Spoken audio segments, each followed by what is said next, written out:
joining us remotely, Dr. Kate O'Brien, Director, Immunization, Vaccines and Biologicals, Dr. Janet Diaz, Team Lead, Healthcare Readiness.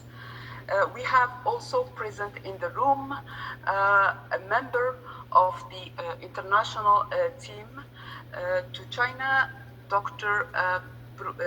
Peter Ben Imbarak. He's also an expert at WHO on food safety and zoonosis and team lead of the international team, and joining remotely is Professor Marian Koopmans, head of the Department of Virus Science at the University of Rotterdam.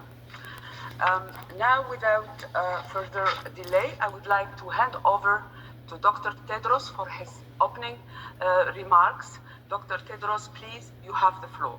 Good morning. Good evening. As you know, the independent expert team to study the origins of the COVID-19 virus has completed its trip to China.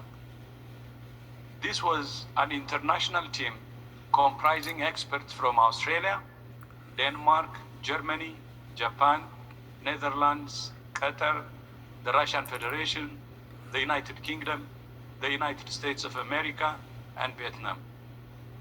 The team also included experts from WHO, the Food and Agriculture Organization of the United Nations, and the World Organization for Animal Health. I want to start by thanking all members of the international team for their work. This has been a very important scientific exercise in very difficult circumstances.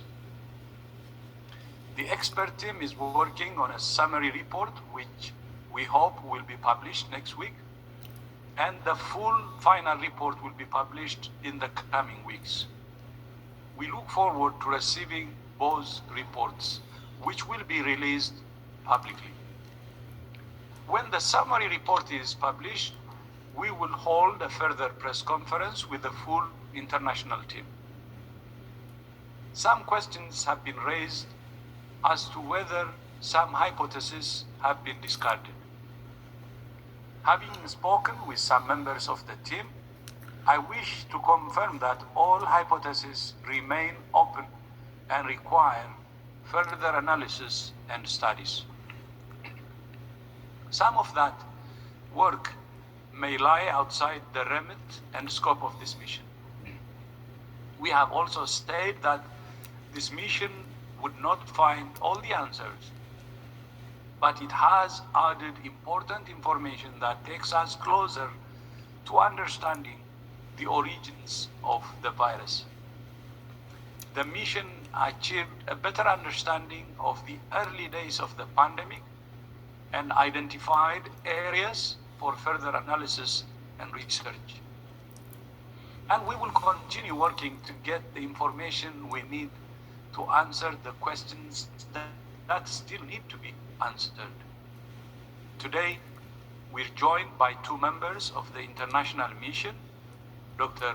Peter Ben Imbarak, the team lead of the international mission, and Professor Marion Koopmans, head of the Department of Viroscience at the University of Rotterdam, the Netherlands.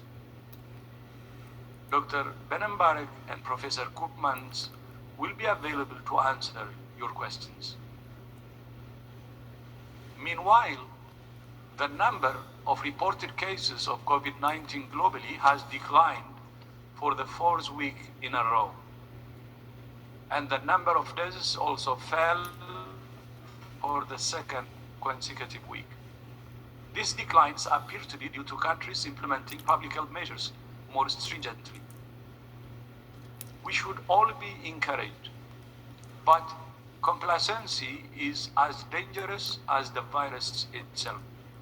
Now is not the time for any country to relax measures or for any individual to let down their guard.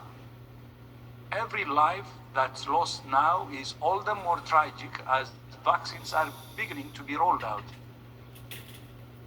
Alongside traditional public health measures, how quickly we can collectively expand vaccine manufacturing and roll out vaccines to all countries will determine how soon we can control this pandemic. At the beginning of the year, I issued a global challenge to ensure that vaccination of health workers and older people is underway in all countries within the first 100 days of 2021. Next Friday marks day 50. Today, I'm inviting everyone to join me in a call to action to accelerate production and share technology so we can produce enough vaccines for the world and share them equitably. Some people didn't think it was possible to produce a vaccine so quickly, but it was, and very historic. Never in the history of the world had we actually developed vaccines in less than a year after the emergence of a new virus. Now, some people say that vaccinating the world is not possible. They are dead wrong. As Nelson Mandela